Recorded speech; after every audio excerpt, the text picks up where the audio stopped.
ස්වාමින් වහන්සේ ඔබ සමග වනසෙක්වා ඔබ සමග වනසෙක්වා සුවිශේෂක මතයුතුමන් විසින් ලියන ලද දේවවාක්‍ය යනම් මෙසේය.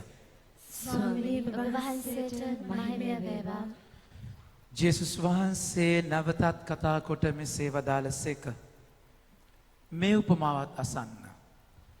එක් වතු හිමියෙක් මිදිවත්තක් වවා එය වටා වැට බැඳ එහි මිදි යන්ත්‍රයකට වලක් කැන මුර අට්ටාලයක් ඉදිකොට එය ගොවීන්ට අඳේට දී පිටරට ගියේය.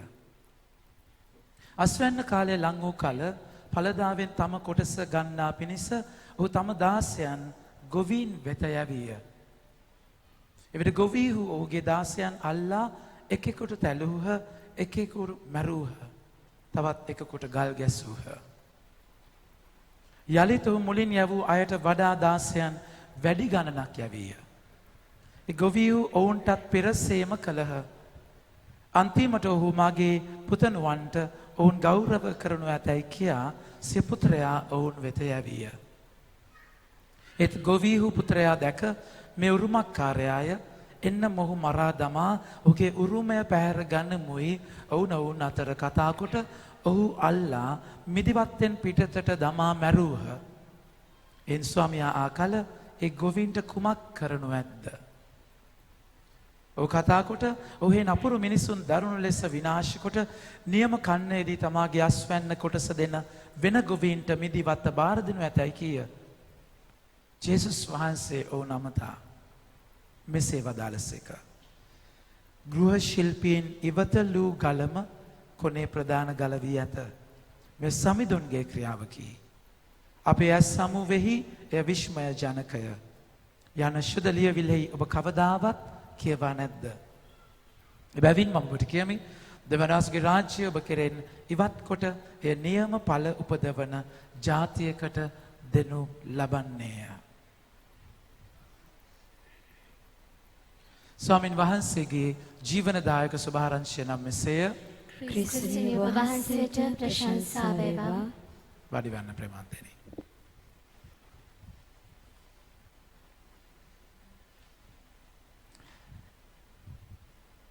ඉරිදා දවසේ දේශනා 4ක් විතර තියෙනවා. සෙනසුරාදාත් එක්ක 5ක් තියෙනවා. ඉතින් දේශනා 5ක උන්වහන්සේගේ වචනය අයිති කරගෙන කතා කරද්දී උන්වහන්සේ එක අනාවරණ එක විදියට දෙනවා. ඒක හරිය ලස්සන සුන්දර අත්දැකීමක්. ඒ අත්දැකීම් අතර වෙනස්ම අත්දැකීමක් ලබන්නේ මගේ ආදර ප්‍රේමාන්තයනි ළමයින්ගේ පූජාවේදී. ඒක වෙනම අත්දැකීමක්. ඉතින් මම පටන් ගන්න හිතුවා මේ වැඩිහිටි පූජාවේදී ළමයින්ගේ පූජාවගේ මාතෘකාවත් එක්ක. ළමයින්ට හැමදාම පුංචි පොඩි ටිප් එකක් දෙනවා අරගෙන යන්න. අද දුන්නු ටිප් එක තමයි බදා ගන්නකොට ඊයා ගඳයි බෙදා ගන්නකොට ආව් සුවඳයි. නේද? පිටියනේ බදා ගන්නකොට ඊයා ගඳයි බෙදා ගන්නකොට ආව් සුවඳයි. ඒ කියන්නේ බදා ගන්න කෙනා ගඳවට හිටියොත් නාල නැති හිටියොත් ඒක වෙනම කතන්දරයක්. ඒක නෙමෙයි මේ කතාව. සාමාන්‍යයෙන් බදා ගන්න දේ ගඳයි බෙදා ගන්න දේ සුවඳයි කියලා අපි කියනවා. මගේ ආදර ප්‍රේමාන්තයනි ඔබගේ මගේ ජීවිතය පවතින්නේ ඔබ මගේ ජීවිතය පවතින්නේ ගන්න දේත් එක්ක නෙමෙයි. ඔබ මම දෙන දේත් එක්ක. ඒක හොඳම සරලම උදාහරණය තමයි ඔබ ගන්න හුස්ම. තේරුණාද කියන එක? ඔබ ගන්න හුස්ම අරගෙනම තියාගන්නකෝ. තේරුණාද කියන එක? අරගෙනම තියාගන්න යන්න වෙනවා වෙනම තියාවකට. ඒ කියන්නේ ඔබ ඔක එළියට දුන්නේ නැත්තම් ගන්න හුස්ම පිට කරේ නැත්තම් ඔබ ඉවරටම ඉවරයි මගේ ප්‍රේමාන්තයනි. ඒක නිසා ඉතින් මේ ලෝකේ ගොඩාක් වෙලාවට හුස්ම අරගෙන මැරෙන්නේ නැහැ. තේරෙනවද? හුස්ම අරගත්ත මැරෙන්නේ නැහැ. මේ ලෝකේ මුලින්ම ඉපදෙනවා. ඉපදෙද්දී අපි ගන්නවා හුස්මක්. පළවෙනියෙන්ම පොඩි එකාව කොනිත්තලා හරි මොකක් හරි කරලා පෙකණි වැලෙන් කපලා අරගෙන ඊට පස්සේ පොඩි ගලකන ඒක කරන්න හුස්මක් ගන්නවා. මේ ගන්න හුස්ම මැරෙද්දී යවනවා. තේරෙනවද කියන එක? ඉතින් ඔය දෙක අතර තමයි ජීවිතය දෝලණය වෙන්නේ. ඉතින් අපි කවුරු හරි ගන්න දේ ගන්නවම කියන තැනක හිටියොත් ඔබට මට දෙන්නේ නැතුව ඔබ මම දෙන්නේ නැතුව මගේ ජීවිතය ගඳ ගහන ජීවිතයක් වෙනවා මගේ ප්‍රේමාන්තයනි.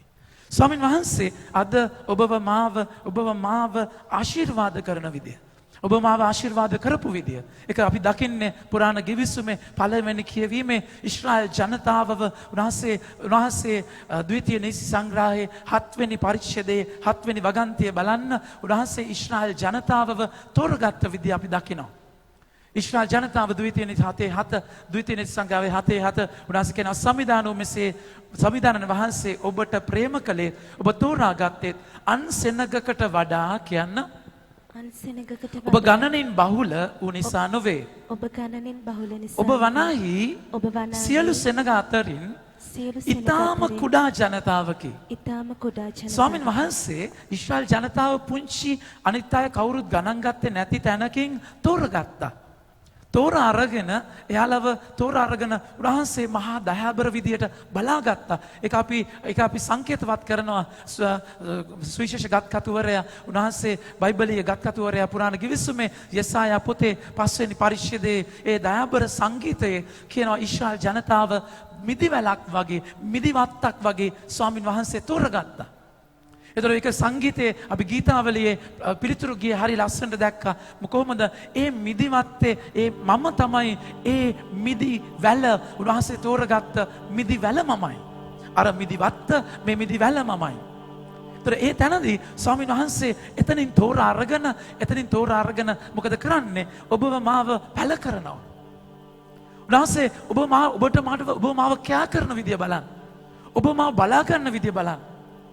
උන්වහන්සේ කතා කළා කියනවා මම ඔබව තෝරා අරගෙන මේ මිදිවත්තේ තිබිච්ච මිදි ඒ පොළවේ තිබිච්ච ගල් අයින් කරනවා. ඒ කියන්නේ බාධාවන් අයින් කරලා ඔබගේ මගේ ජීවිතය නිරවුල් කරලා අවුල් තැන් පටලැවිච්ච තැන් පැහැදිලි කරලා උන්වහන්සේ මේක වටා වැටක් බඳිනවා. ආරක්ෂා කරගන්න. ස්වාමීන් වහන්සේ ඔබව රැක්කේ නැත්තම් මගේ පුත් ප්‍රේමාන්තේනේ. ස්වාමීන් වහන්සේ මව්කුස තුළ ඉඳන්ම ඔබ මාව බලාගත්තේ නැත්තම් ගීතාවලිය 139 කියවලා බලන්න. උන්වහන්සේ කියන මම ඔබ මව්කුස තුළ තැනෙනකොට මම ඔබව දැනගෙන හිටියා. එතකොට ඔබව ඒ තරම් මහා දයාබරව උන්වහන්සේ කියන ඔබ මගේ S2 වගේ. ඔබ මගේ වස්තුව.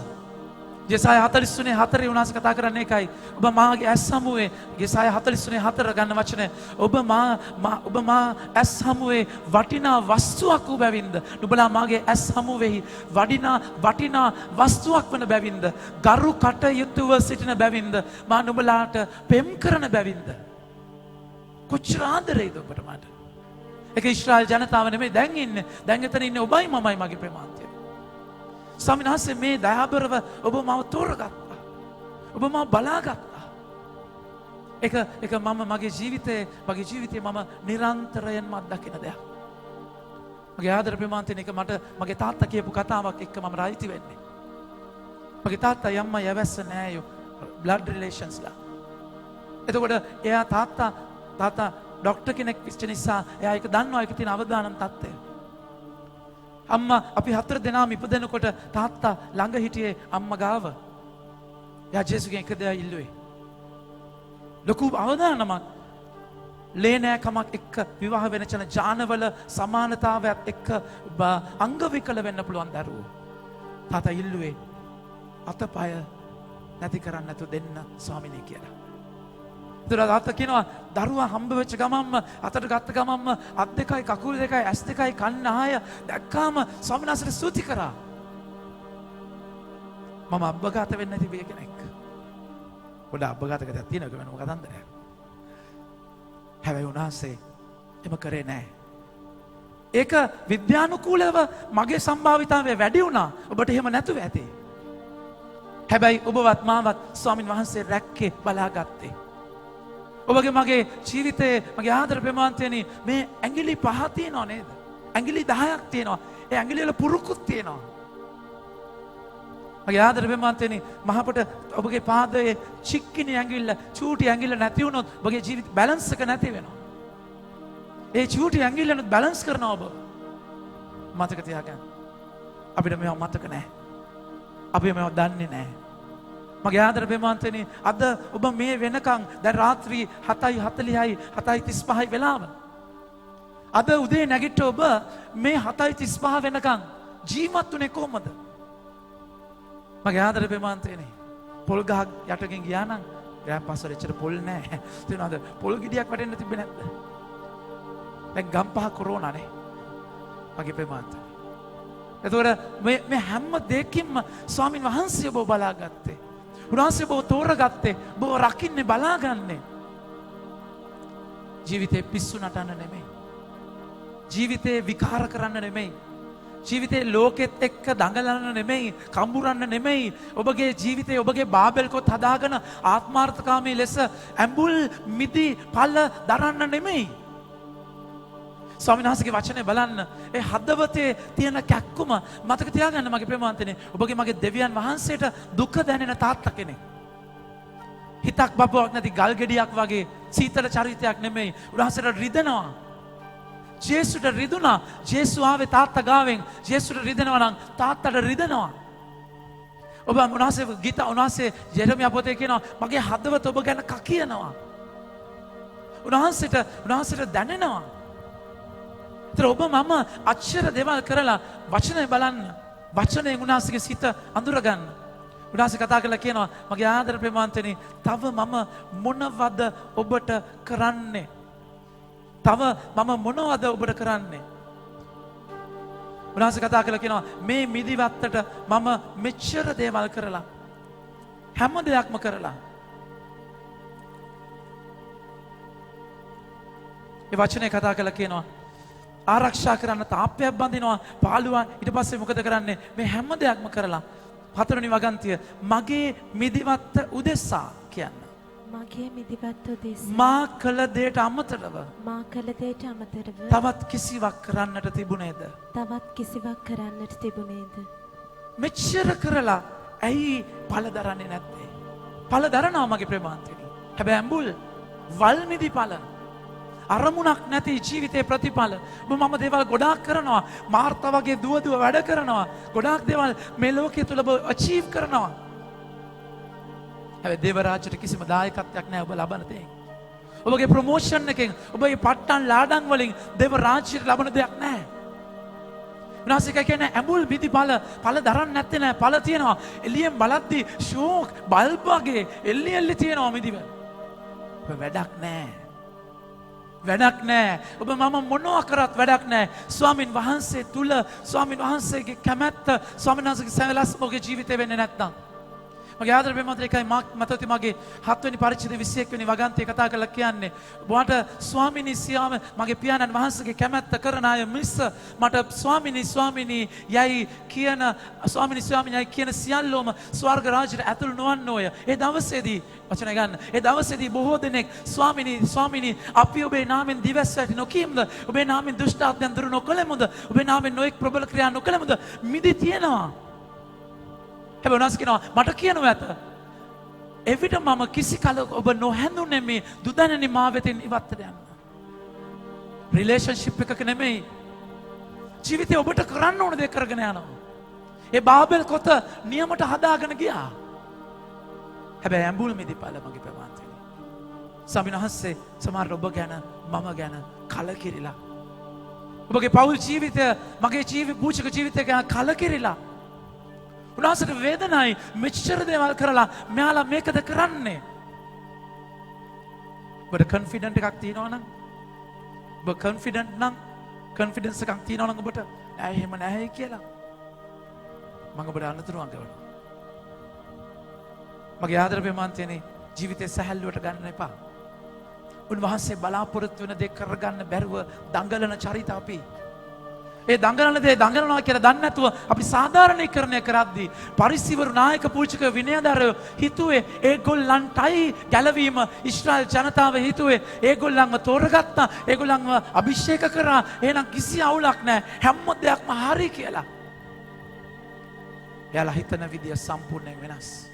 ඒක උන්වහන්සේ කියන්නේ ගෘහ නිර්මාණ ශිල්පීන් ඉවතලු ගලම කොනේ ප්‍රධානම ගලවලා ලෝකයෙන් ප්‍රතික්ෂේප වෙච්ච තැන ලෝකේ සුඛිත මුදිත තැන නෙමෙයි ලෝකයේ වැජබෙන අජරාමර තැන නෙමෙයි ලෝකයේ උසස් සත්ත්වතානන්තර නෙමෙයි ලෝකයේ ප්‍රතික්ෂේප වෙන තැන උන්වහන්සේ ප්‍රධාන ගල කරන්නේ. එනිසා මේ ලෝකේ කිරුම් මිනුම් වලින් ලෝකේ ස්වාමීන් වහන්සේගේ විනිශ්චය මනින්නට එපා. එනිසා උන්වහන්සේ ඔබට අනතුරු අඟවන්නේ අද. මම ඔබගෙන් ඕක උදුරලා වෙන කෙනෙක්ට දෙනවා. මම ඒක උදුරලා දෙනවා. මොකද ඔබගේ ජීවිතයේ ඔබ නිසි ඵල දරන්නේ නැහැ. මගේ ආදර ප්‍රේමවන්තයනි, ඒ ඵල දරන්නේ නැති තැන ස්වාමින් වහන්සේගේ දේව කලකිරිල්ලට ඔබ නතු වෙද්දී ඔබ වෙනස් වුණේ නැත්නම් අද ගීතාවලිය එකයි කතා කරලා කියන්නේ, කෑ ගහලා කතා කරලා ස්වාමීන් වහන්සේ කතා කරලා කියනවා, බලන්න වචනය හරියම ලස්සනට උන්වහන්සේ කතා කරලා කියනවා 14 ගීතාවලිය 80 14 අහෝ සව් බල ඇති දෙවිඳුනේ කියන්නේ. අහෝ සව් බල ඇති දෙවිඳුනේ අප වෙත හැරුණ මැනව. අප වෙත හැරුණ මැනව. සගලව සිට නෙත්‍යොමා බලා සගලව සිට නිත්‍යම මේ මිදි වැළවන අප මේ මිදි වැළවන අප රැකගත මැනව. රැකගත මැනව. මේ කරුණාව ඔබට මට ඕනේ මගේ ප්‍රේමවන්තනි. මේ දයාබරකම ඔබට මට ඕනේ. මොකද එකක් ඔබගේ මිදිපල ඇඹුල්. හැබැයි ඔබ කොච්චර හොඳ මිදිපල හැදුවත් ඔබගේ ජීවිතයේ ප්‍රතිඵල තිබුණත් දෙවනි ජේසු කතා කරන තලය ඒ මිදිවැලේ උපමාවේ ඒ මිදිවත්තේ සංගීතය ජේසු අරගෙන වෙනම සංකල්පයක් අරගන්නවා. මගේ ප්‍රේමවන්තනි, ඒ සංකල්පයේදී ජේසු කතා කරන්නේ මිදි ප්‍රතිඵලවල ප්‍රශ්නයක් නෙමෙයි. උන්වහන්සේ කතා කරන්නේ බදා ගන්න දේ සහ බෙදා ගන්න දේ ගැන. ඒ ප්‍රතිඵල දකින අයට මේ මිදිවත්ත බාර දෙනවා කුලිකාරයන්ට. අන්දේට බාර දෙනවා. එතකොට එයාලට වගකීමක් තියෙනවා. එයාලට අයිති නැහැ ඒ ඉඩම. එයාලට අයිති නැහැ. ස්වාමින් වහන්සේ තමයි වැට ගහන්නේ. ස්වාමින් වහන්සේ තමයි තටාකය හදන්නේ. ස්වාමින් වහන්සේ තමයි මුරට්ටාලය හදන්නේ. ස්වාමින් වහන්සේ තමයි පැල කරන්නේ. සියලුම දේවල් කරලයි මේ මිදි වත්ත බාර දෙන්නේ ඒ කුලිකාරයන්ට. ඒතර කුලිකාරයන්ට බාර දුන්නායින් පස්සේ එයාලා වැඩ කරගෙන යනවා. ඔබට මතක නම් සති දෙකකට කලින් උන්වහන්සේ සේවකයන්ට කතා කරා මේ මිදි වත්තට එන්න කියලා. හැම දෙයක්ම ලෑස්ති කරලා තිබුණේ සේවකයන්ට. උන්වහන්සේ උදේ පාන්දර යනවා, 9ට යනවා, 12ට යනවා, 3ට යනවා, 5ටත් ගිහිල්ලා එන්න කිව්වා වැඩ කරන්න. ඒක වෙනම තලයක්. ඊට පස්සේ ගිය සතියේ උන්වහන්සේ පුතාට එන්න කිව්වා. ලොකු පුතාට පොඩි පුතාට එක්කෙනෙක් යන්න බෑයි කියලා ගියා. අනිත් එක්කෙනා යනවා කියලා ගියේ නෑ. මේ මිදිවත්ත ලෝකයේ තුල ඔබ මම කරන්න තියෙන දේ මගේ ප්‍රේමවන්තනි, උන්වහන්සේ මේ ලෝකයේ ඔබට මට කරන්න තියෙන දේ කරලා ඉවරයි. ඔබට තියෙන ඒ උන්වහන්සේගේ දේට සම්බන්ධ වෙන්න. මේක ඔබ කරන දෙයක් නෑ. අපොල්ලොස් හිටෙව්වා, පාවුලු වතුර දැම්මා. හැබැයි වවන එක කරන්නේ ස්වාමින් වහන්සේ. ඒතර ඔබගේ මගේ ජීවිතයේ ඔබ අම්මා කෙනෙක්, තාත්තා කෙනෙක් විදිහට ඔබ තුල ඔබගේ කුසේ පිළිස්සෙල්ද ගත්ත ඔබගේ දරුවා කොච්චර සුක්‍රාණු තිබුණත්, කොච්චර ඩිම්බ තිබුණත් සංසේචනය කියන්නේ අභිරහසක්. සංසේචනය ෆර්ටිලයිස් වෙන කෙනෙක් අභිරහසක්. ඒක ඔබ මොන ડોක්ටර් කෙනෙක් ගාවට ගියත් ඒක කරන්න බෑ. ස්වාමීන් වහන්සේ දුන්නේ නැත්තම්. පැල කරන්න ඕනේ උන්වහන්සේ මගේ ප්‍රමාණය. පැල කරන්නේ උන්වහන්සේ. ඒතර මොකද වෙන්නේ? ඒ පැල අපි දැකලා ප්‍රතිඵල වුණායින් පස්සේ උන්වහන්සේ අමතකයි. ඊට පස්සේ ඒක ස්වාමීන් වහන්සේත් කියන සම්බන්ධතාවය මනාලය අයිති මනාලයට, මනාලිය අයිති මනාලයට, මනාලය ළඟ සිට ඔහුට සවන් දෙන ඔහුගේ මිත්‍රයා මනාලයාගේ කටහඬ අසා අතිශයින් ප්‍රීති ප්‍රමුදිත වෙයි.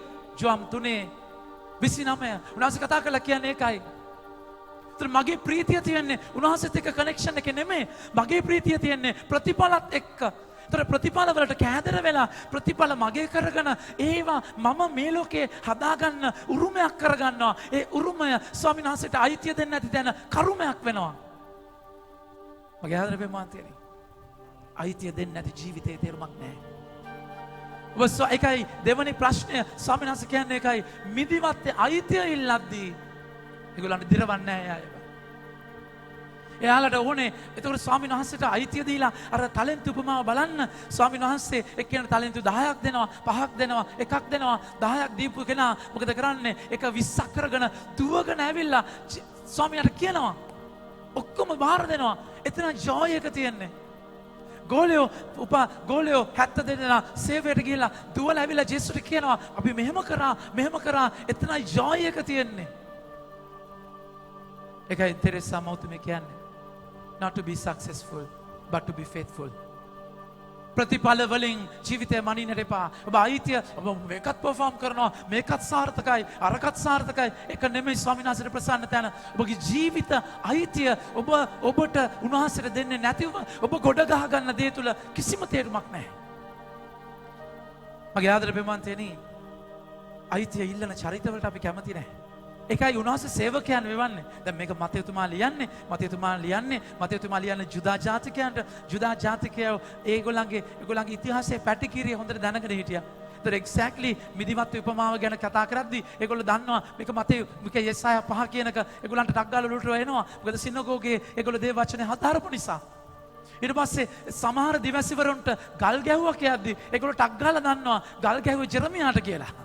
ඒතර සමහර දිවසිවරු මරුවා කියලා කියද්දි ඒගොල්ලන් ටක් ගාලා උලුට එනවා. ඒ තමයි යෙසායාව කඩුවකින් දෙකට කපලා මැරුවේ ඉතිහාසය ප්‍රකාශ කරනවා. ඒතර ඒගොල්ලන්ට කනෙක්ට් වෙනවා මේ අපි කරපු දේ කියලා. ඊට පස්සේ ජේසු එන්නේ පුතා විදියට මේ සිද්ධිය වෙන්නේ මගේ ප්‍රේමවන්තනි අද සුවිශේෂය ජේසු ජෙරුසලමට හෝසානා කියලා ඇතුළුනායින් පස්සේ සුද්ධ වූ සතියේ උන්වහන්සේ දේශනා කරන දේශනාවලින් එකක් මේක. කියන්නේ ජේසුව මරන්න යන්නේ දවස් ගානකින්. එතකොට ජේසු එකයි කියන්නේ පුතා වෙවනවා පුතාවත් ඒගොල්ලෝ මරනවා කියලා. මගේ ආදර ප්‍රේමවන්තනි දැන් මෙතන ඔය කියන්නේ අයිතිය දැන් පරිසීවරු විනයදාරයෝ නායක පූජකයන්ට ප්‍රශ්නය ඇවිල්ලා ඒගොල්ලන්ගේ සිස්ටම් එක වෙනස් කරන්න ජේසු ආවේ. ඒගොල්ලෝ හිතාගෙන ඉන්න රාමු වෙනස් කරද්දී ජෙරමියා කතා කරලා කියද්දී මගේ ප්‍රමාන්තනේ ජෙරමියා කතා කරලා කියද්දී ඔබ සටන් කරන්න එපා කියද්දී එයාලා සටනට ලෑස්ති කරලා තිබුණේ. ඒක ජීවසිවරයා mouth piece of God දෙවියන්ගේ වචන දෙමුවත් කඩුවක් වගේ එයාලගේ ජීවිතේ challenge කරද්දී ඒගොල්ලන්ගේ දිරෙව්වේ නැහැ. එපා වුණා, අපිරියා වුණා. ඔබගේ ජීවිතේ ඔබගේ අයිතිය ඉල්ලද්දී ඔබගේ ජීවිතේ චැලෙන්ජ් කරද්දී ඔබ ඒ දිවස්වලට මරනවා. අපිත් එහෙමයි. අපි හැමෝම මේක කරනවා. මොකද අපි කැමති නැහැ. ඒ කියන්නේ අපි කැමති අපිව සතුටු කරන චරිත. අභියෝග කරන චරිත වලට කැමති නැහැ. ඒකයි මහා බරපතල විදියට සමාජයේ තේරුණාද කියන එක ප්‍රොස්පෙරිටි ගොස්පල් එක්ක වාව් සංකල්පත් එක්ක මිනිස්සු පොර කාගෙන යන්නේ. මගේ ප්‍රේමවන්තනි ඒවල චැලෙන්ජ් කරන්නේ නැහැ. චැලෙන්ජ් කරනවට වඩා ඔබ මෙතනට එන්න ඔබගේ ජීවිතේ සඵල වෙනවා සාර්ථක වෙනවා. තේරුණාද දේශකයන්ගේ ඇඟෙන් රත්තරන් වැටෙනවා සමහර අයගේ. සීරියස් ලංකාවේ ඉන්නවා. තේරුණාද ඔබ දේශනාව ASCII ෆෝන් එක charge වෙනවා account එකට සල්ලි වැටිලා ෆෝන් එකට message එක එනවා මරු බොරු නෙමෙයි මේ ඇත්ත. මගේ ප්‍රේමවන්තනි. එතකොට ඒකම සාර්ථකත්වයම පෙරදරි කරගත්ත චරිතවලට මිනිස්සු පොර කාගෙන යන්නේ. ඒකයි කොරෝනාවෙන් පස්සේ ඔක්කොම නිකන් කොර වෙලා ගියේ. මොකද උනේ කියලා දන්නේ නැහැ. දැන් ආයි පොඩ්ඩක් හතු පිපිගෙන ආයි එනවා. දැන් ආයි කොරෝනා ආයි කොර වෙයිද දන්නේ නැහැ. තේරුණාද කියන එක YouTube වල post නැහැ. ඒවම නැහැ. අර hours මේ hours නැහැ. කිසිම දෙයක් නැහැ. මොකද ඒවට උත්තර දෙන්න දන්නේ නැහැ. කුරුසිය දරන විදිය තේරෙන්නේ නැහැ. මගේ ආදර ප්‍රේමවන්තයනි ඔබ මාව සුඛිත මුදිත කරන චරිත නෙමෙයි චැලෙන්ජ් කරන චරිත. ඒ වගේම තමයි ඔබ ස්වාමින් වහන්සේ ලෝකයේ තුල ප්‍රතික්ෂේප වෙච්ච කෙනෙක්. ඒතර ඔබ ස්වාමින් වහන්සේගේ දේ කරද්දී ඔබ දිවසිවරයෙක් වෙද්දී ඔබ ප්‍රතික්ෂේප වෙනවමයි. ලෝකයෙන් ගෘහ නිර්මාණ ශිල්පීන් ප්‍රතික්ෂේප කරපු ගල කොනේ ප්‍රධාන ගල වෙන්නේ. මගේ ආදර අම්මේ තාත්තේ මගේ ආදර පුතේ දුවේ ඔබගේ ජීවිතය ලෝකයේ විසින් ඔබව මුදුන තියනවා කියන්නේ ඔබගේ අවුලක් තියෙනවා ස්වාමීන් වහන්සේත් එක්ක. ලෝකයේ සතුටු කරලා ලෝකයේ මුක්කු ගහලා ලෝකයට බටර් ගහලා ලෝකයට කඩේ ගිහිල්ලා ලෝකයට තිරන ලෝකයට මුට්ටි අල්ලලා ඔය යන මුදුනේ තේරුමක් නැහැ. අරයවත් ෂේප් කරගෙන පල්ලියටත් ඇවිල්ලා අතනටත් පගාව දීලා මෙතනටත් ජීවිතය උගස් කරලා ඔබ යන ගමනේ තේරුමක් නැහැ. ඒවා yaadෙන්නේ නැහැ. ඒක ඔබ එහෙම ඕන තරම් ඔබට ඕන නම් මේ ලෝකේ දියුණු වෙනවා කියන එක කිසිම ප්‍රශ්නයක් ඇති දෙයක් නෙමෙයි. ඔබ උදේ ඉඳන් කල්පනා කරලා බලන්න සල්ලි බල්ලෝ මරලාලි සල්ලි කියන්න ඔබට හම්බ කරන්න පුළුවන්. ඕන තරම් කරපො ග්‍රෑම්පස් පැත්තේ කොහොමද තියෙනවා ඕන තරම් තියෙනවා. සල්ලි ඕන තරම් හම්බ කරන්න. මගේ ආදරේ ප්‍රේමවන්තයනි ඒක නෙමෙයි ක්‍රමය. ඒක නෙමෙයි ක්‍රමය. මතක තියාගන්න ඒකයි ස්වාමින් වහන්සේ ඔබ අභියෝග කරන කෙනෙක්. ඔබ චැලෙන්ජ් එකක්. ඔබ ස්වාමින් වහන්සේගේ අයිතිය ඉල්ලන චරිතයක්. ඒක උනස් කියන්නේ අස්වැන්න බොයි ගොවිහු ඉවරලයි අස්වැන්න හිමිකාරයාට ගොවීන් එවන්න අස්වැන්න නෙලන ගොවීන් එවන්න යාඥා කරන්න. දැහැකැත්ත අරගෙන මගේ ප්‍රමාන්තෙන් අස්වැන්න අතට අරගෙන ඒක මේ පොළවෙන් කපලා වෙන් කරලා අයිතිය දෙන චරිතයක්. අපි ඇවිල්ලා අස්වැන්න හුරතල් කරන චරිත නැහැ. දේව වචනය කියන දැහැකැත්ත අරගෙන මේ ලෝකේ තියෙන බැඳීම් කපලා අයිතිය දෙන චරිතය. ඔබගේ දරුවගේ ඉඳන්ම ওই දරුවා ඔබ නෙලලා දෙන්න ඕනේ ස්වාමින් වහන්සේට. ඒක අභියෝගයක්. ඔබට අයිති තැනක් නෙමෙයි. ස්වාමීන් වහන්සේට අයිතිය දෙන්නේ නැත්නම් ඒක තේරුමක් නැහැ. ඒකයි අපි අයිතිය දෙන චරිතව අපි අයිතිය ඉල්ලද්දී අපි ඒකට කැමතිත් නැහැ.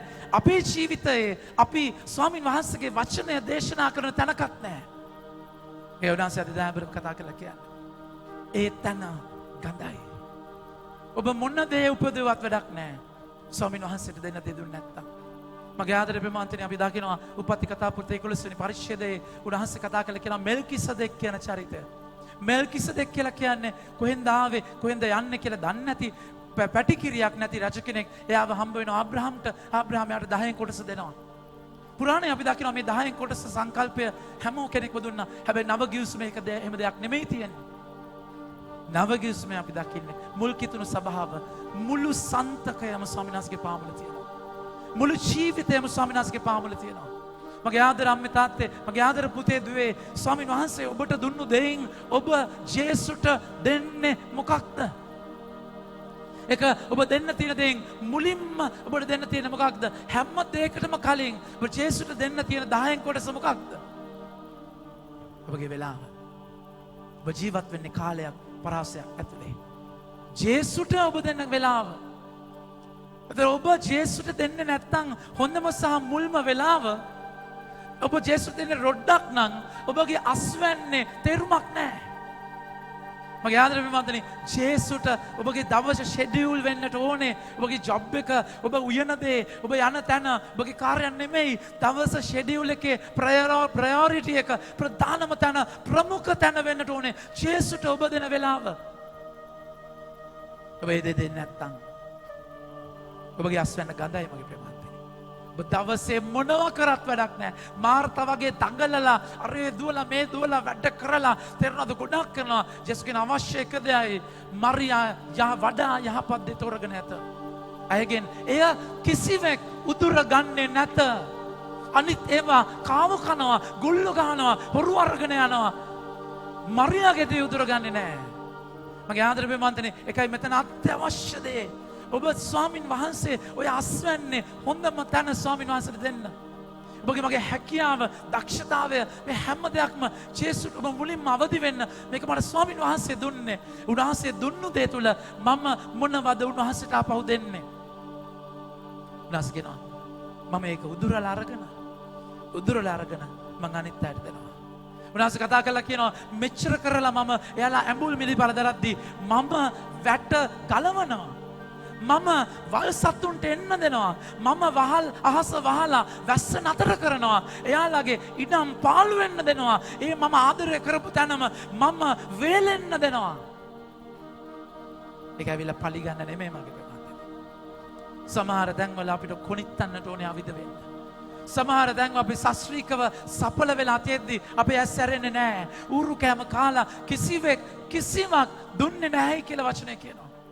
අපි ලූක් 15 වෙනි පරිච්ඡේදය බලමු.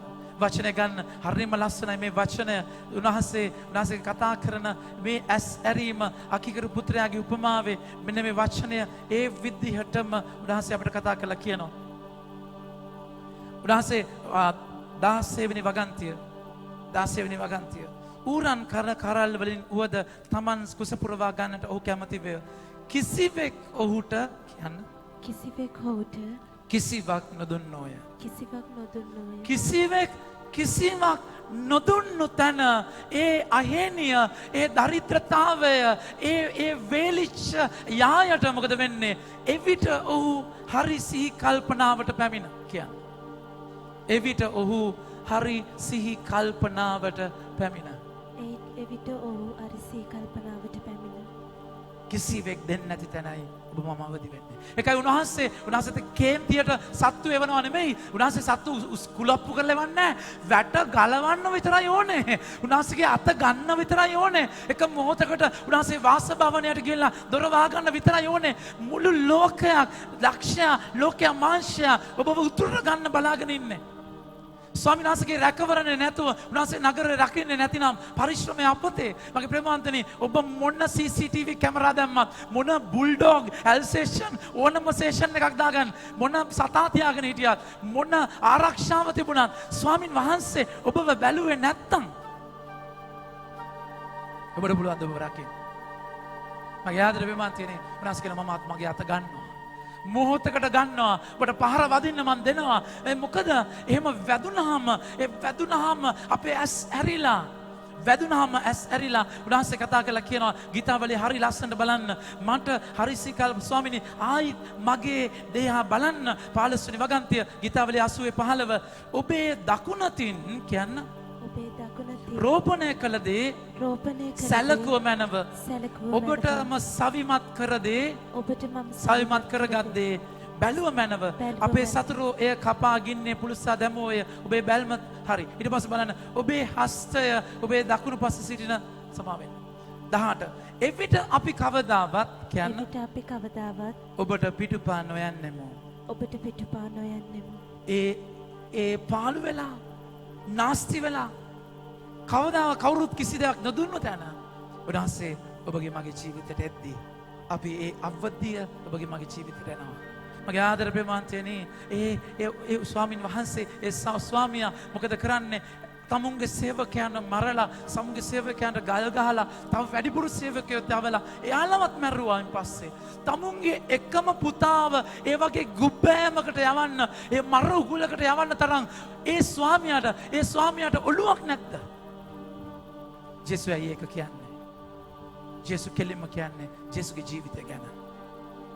ජේසුගේ ජීවිතය ගැන මොකක්ද මේ තාත්තා කරන්නේ මේ වගේ පෙරේත මේ වගේ ආත්මාර්ථකාමී ලෝකයකට තමුන්ගේ පුතාව ඇයි එවන්නේ? උන්වහන්සේ කියනවා ජෝම්තුමාගේ 3 වෙනි පරිච්ඡේදයේ 16 වෙනි වගන්තිය. අපි හැමෝම කියමු. ජෝම් 3:16 දෙවියන් වහන්සේ කියන්න දෙවියන් වහන්සේ ලෝකයාට කොතරම් ප්‍රේම කළසේක්ද කිව්වොත් කොතරම් ප්‍රේම කළ ස්වකීය ඒකජාතක පුත්‍රයාණන් වද ස්වකීය ඒකජාතක පුත්‍රයාණන් ලොවට දෙවා වදාළසේක මැරෙන්නයි ජේසුව එව්වේ. එකයි එක ජුවාම් 4:10 අපි කතා කරලා කියන්නේ ප්‍රේමයන්ෙන් මා අදහස් කරන්නේ මොකක්ද? ඒ පුතා වෙව්වේ මැරෙන්නයි. දැන ඒ පුතා වෙව්වේ මේ ලෝකයේ විසින් මරන්නයි. ඔබට ඒ තරම් ස්වාමීන් වහන්සේ ආයි ඔබට මම අයිතිය දෙන්න දන්නේ නැති නිසාම ආදම්ගෙන් පැවතිච්ච ඒ පෙරේතකම ඒ දරාගන්නකම ඒ ඉන්සිකියුරිටි එකත් එක්ක මේ ලෝකේ ගොඩ ගහ ගන්න දේ අයිතිය දෙද්දී අයිතිය දෙන්න බයව අපි දරාගන්න තැන ජේසු මුළු ලෝකයේම ස්වර්ගයේම අතහැරලා ඇවිල්ලා එයා කියා දුන්නා උන්වහන්සේ කියා දුන්නා තාත්තට මුළු ජීවිතයම අබ්බා පියාණනි උන්වහන්සේගේ හස්තයට මාගේ ආත්මය බාර කරනවා කියලා මුළු ජීවිතේම විසි කරන දයාබරකම කියා දුන්නා. ගජුවම් 4:10 ප්‍රේමය යන්නෙන් මා අදහස් කරන්නේ කියන්න අප දෙවියන් වහන්සේට ප්‍රේම කිරීම නොව අප දෙවියන් වහන්සේට උන්වහන්සේ අපට ප්‍රේම කර උන්වහන්සේ අපට පුත්‍රයාණන් අපේ පාපයෙන් මිදීමේ මිලය වශයෙන් එවීමය. ඒ තරම් ඒ තාත්තා ඔබට මට ආදරෙයි මගේ ප්‍රේමාන්තනේ. එනිසා ජේසුගෙන් ඉගෙන ගමු ජීවිතයේ අයිතිය දෙන විදිය. ජේසුගෙන් ඉගෙන ගමු ජීවිතේ උන්වහන්සේට බාර කරන විදිය, විසි කරන විදිය. ඇයි තාත්තට මෙච්චර ඔබගේ කොටහ ඕනේ? ඇයි ස්වර්ගයේ වී නැද්ද? ස්වර්ගයේ වයින් නැද්ද? මගේ ප්‍රේමාන්තනේ. ඇයි ඔබගේ දෙන දේ මොකද උන්වහන්සේට මොනවාද අවුල්? ඒ කොරෝනාද? නෑ. උන්වහන්සේට ඕනේ ඔබව ආශිර්වාද කරන්න. ඔබව ආශිර්වාද වෙන්නේ ඔබ ස්වාමින් වහන්සේට දෙන තරමට. ඒක උන්වහන්සේට පෙන්වන්න ඕනේ. ඒක තේරෙන්නේ නැහැ. මේ ලෝකෙ එච්චර ගොබ්බයි, මේ ලෝකෙ එච්චර මෝඩයි. එයාලා හිතන්නේ ගොඩ ගහගත්තේ තමයි අපි රැකෙන්නේ. නමුත් ජේසුස් කියා දුන්නේ මුළු ඒ කියන්නේ දේවත්වයත් අතෑරියා උන්වහන්සේ. කෙනෝසිස් කියලා කියන්නේ ඒකයි. පිලිපි 2:6 ප්‍රාසේ සියල්ල අතෑරීමේ තියෙන සුන්දරත්වය. කොටහක් දෙනවා නෙමෙයි, අඳේ නෙමෙයි, මුළු ජීවිතේම තාත්තට දෙද්දී තාත්තා දන්නවා ඔබගේ ජීවිතේ හැම නූල් පොටක් ගැනම, හැම කේශ නාලිකාවක් ගැනම, හැම ස්නායුවක් ගැනම, හැම සෛලයක් ගැනම, ඒ අණු සෛලයක් ගැනම දන්නවා. ඔබගේ ජීවිතයට හොඳම දේ කරන්නේ උන්වහන්සේගේ අතට දෙනකොට මගේ ප්‍රේමාන්තනේ. ඒකයි ඉල්ලන්නේ. උන්වහන්සේ නැත්නම් වැඩක් නැහැ. අපි කවුද මගේ ප්‍රේමාන්තනේ? ඔබගේ මගේ වෙලාව උන්වහන්සේට මොනවද? ඔබගේ මගේ ටැලන්ට් උන්වහන්සේට මොනවද? ඔබගේ මගේ හැකියාවන් තේරෙනවද? මේ ලෝකේ දුවන්න පුළුවන් ඔක්කොටම වේගවත්ම දුවන කෙනාට වඩා චීටර් දුවන්න පුළුවන්. තේරෙනවද කියන එක? හොඳම ෆ්ලයිට් එකකට වඩා කුරුල්ලන්ට පියාඹන්න පුළුවන්. මේ ලෝකේ මොකක්ද? මනුෂ්‍ය හැකියාව මොකක්ද? උන්වහන්සේ ඔච්චර දයාබරව ඉල්ලන. උන්වහන්සේට ඕනේ ඔබව ආශිර්වාද කරන්න. ඔබ ආශිර්වාද වෙන්නේ ඔබ අයිතිය දෙන තැනයි. ඒ නිසා පටන් ගත්ත තැන ඉවර කරමු. උන්වහන්සේ කතා කළා කියනවා බදා ගන්න දේ ඉකේය ගඳයි, බෙදා ගන්න දේ ආව් සුවඳයි. ඒ සුවඳ අයිති කරගන්න ස්වාමීන් වහන්සේ අද ඔබට මට ආරාධනා කරනවා.